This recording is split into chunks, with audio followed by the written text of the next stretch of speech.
Hola a todos, hoy vamos a hablar de Empédocles el Agrigento, uno de los filósofos que viene a unificar la teoría de casi todos los filósofos predecesores a él.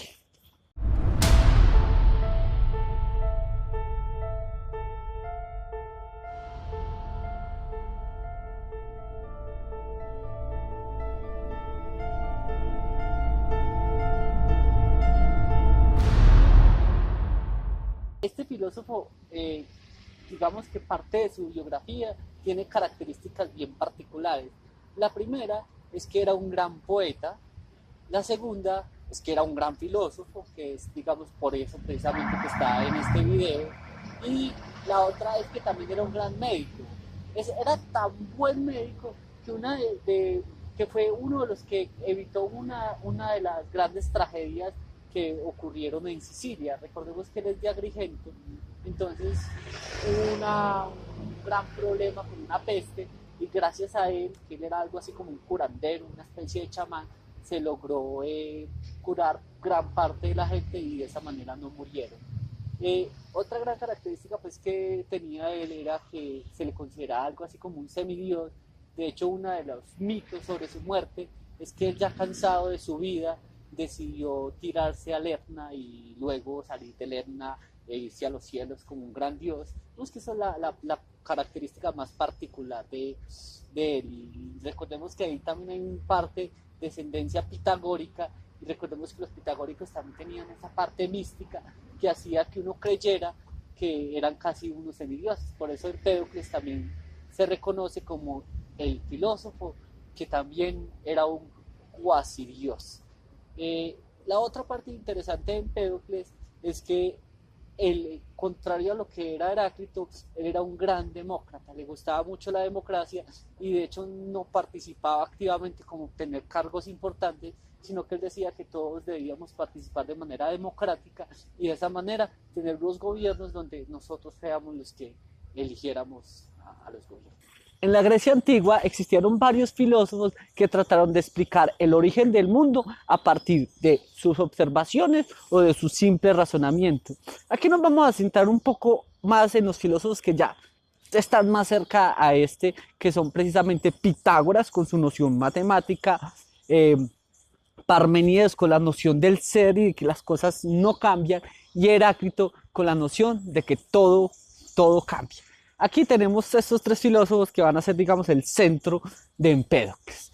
Empédocles lo podemos llamar el filósofo ecléctico, porque lo que hace es coger varias teorías y unificarlas en una sola.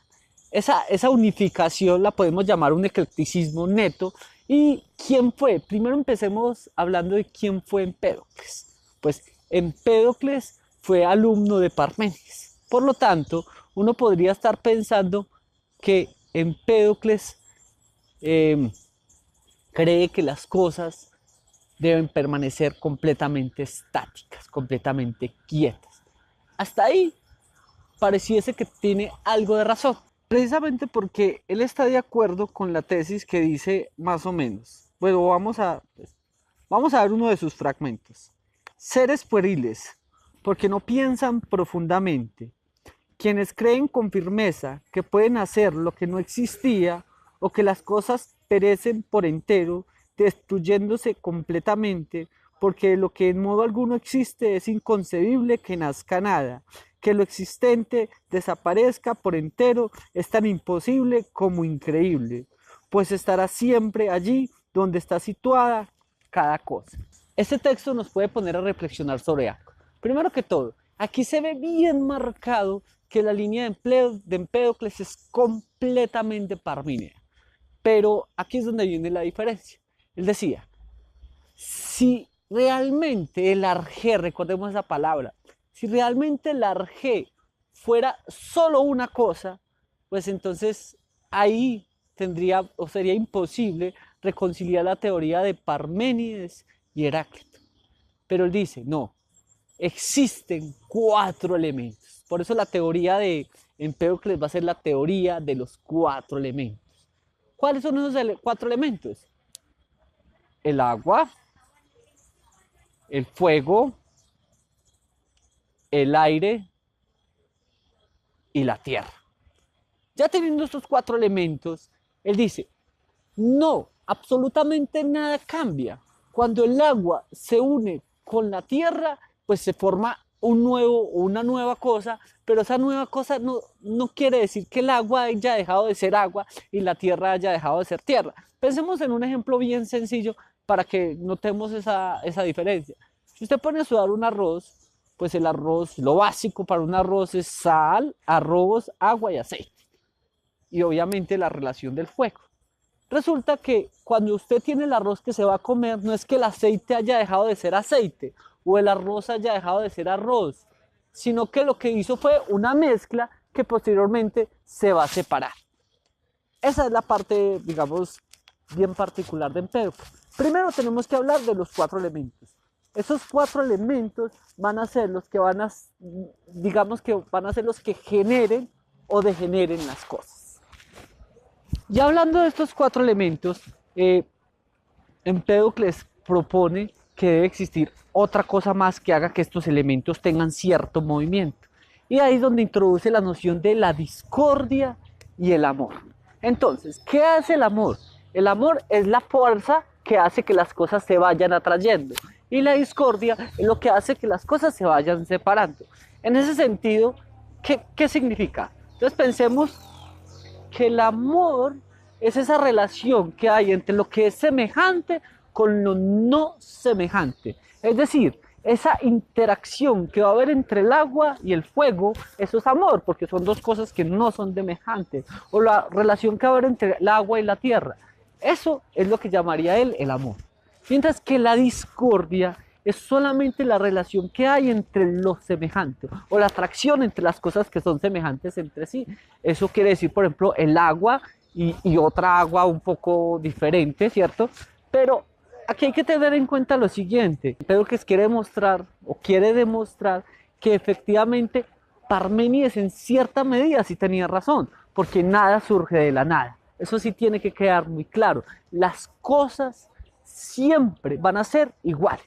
Lo único que hay es que algo se compacta y luego se compacta y luego se descompacta, haciendo la creación o haciendo que las cosas se creen o que las cosas perezcan.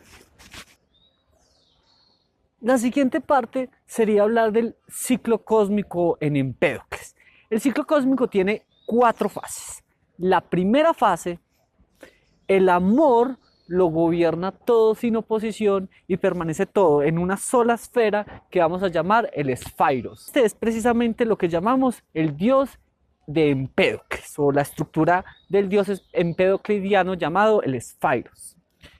En el segundo momento llega el odio, o la discordia más bien, para que suene más bonito, llega la discordia y comienza a separar los elementos. Entonces, primero los tenemos todos junticos, y luego llega la discordia y comienza a separar los elementos. Desde que comienza esa separación, entonces llegaríamos a la tercera fase, que es cuando ya tenemos todos los elementos separados, 1, 2, 3 y 4. Ya teniendo toda esa estructura, o la separación completa, llegaríamos a la cuarta fase o cuarto momento. Llega de nuevo el amor y comienza a unir absolutamente todos los elementos, y de esa manera se va a ir repitiendo el ciclo de las 4 fases de manera infinita. Los seres humanos se encuentran precisamente en esa etapa, en justo en la mitad, entre la segunda y tercera fase, que es cuando las cosas están así todas revolteadas, que están en una separación completa, pero al mismo tiempo hay una especie de unificación. Ahí, en esa fase, tendríamos a los seres humanos, o sea que cuando pasa la siguiente, entonces podríamos hablar de la muerte y del renacimiento de los hombres. En ese sentido, podríamos decir que para Empédocles no existe una inmortalidad o una cosmogonía ya definida, sino que son esas cuatro fases las que hace que las cosas vayan cambiando, es decir, que los seres humanos existamos o dejemos de existir. Pero recordemos, aquí hay que tener en cuenta ese principio en Empédocles que dice que nada cambia, simplemente el agua siempre va a ser agua, la tierra siempre va a ser tierra, pero simplemente va a haber una conjugación de esas cosas, como cuando se construye algo nuevo a partir de unos elementos, los elementos siguen estando ahí, pero simplemente no los vemos de manera clara. De hecho, una de las particularidades con Empédocles es que todos nosotros estamos formados con los 4 elementos. De hecho, mis ojos, me permiten ver los 4 elementos, precisamente porque mis ojos están diseñados con esos 4 elementos. Si mi ojo no tuviera tierra, por ejemplo, entonces yo no podría ver la tierra. O si mi ojo no fuera construido con agua, entonces yo no podría ver el agua. Entonces ahí deben estar las 4 cosas. Como cuando hablamos de los colores, nosotros sabemos que existen solamente como colores bases 5 colores, pero gracias a esa combinación de colores es que yo puedo ver todos, absolutamente todos los colores, gracias a que puedo reconocer esos 5 colores. Si yo no pudiera reconocer el color amarillo, por ejemplo, entonces no podría haber una combinación del color amarillo con otro color. Vamos a leer un fragmento de El mundo de Sofía, de la novela de Justin Garden, precisamente relevando o hablando de Empédocles. Entonces dicen: tomemos nota de que el filósofo distingue aquí entre elemento y fuerza. Incluso hoy en día la ciencia distingue entre los elementos y las fuerzas de la naturaleza. La ciencia moderna dice que todos los procesos de la naturaleza pueden explicarse como una interacción de los distintos elementos y unas cuantas fuerzas de la naturaleza. Empédocles también estudió la cuestión de qué es lo que pasa cuando observamos algo con nuestros sentidos. ¿Cómo puedo ver una flor, por ejemplo? ¿Qué sucede entonces? ¿Has pensado en eso, Sofía? Y digamos que en ese sentido, lo que está tratando de explicar acá, o lo que se está tratando de hablar de Empédocles, es cómo él va a tener tanto lo que tiene que ver con los 4 elementos, como esa relación, ese esfeiros, que lo que hace que haga una interacción entre esos 4 elementos para que se pueda, digamos, ir pensando en una construcción del mundo. Pero aquí de nuevo les aclaro, Empédocles no habla de una cosmogonía, porque no piensan que haya un principio ni un fin, sino que las cosas están de una forma y luego van a estar de otra. Podríamos incluso referirnos a los actuales físicos cuando hablan de la teoría del caos, donde no se habla de un principio ni de un fin, sino que simplemente hoy existe la Tierra, mañana no existe, pasado mañana existe, pasado mañana no existe, y de esa manera se rompen y se construyen las cosas.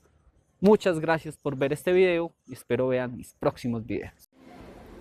Si te ha gustado este video, no olvides darle me gusta, compartir y suscribirte a mi canal.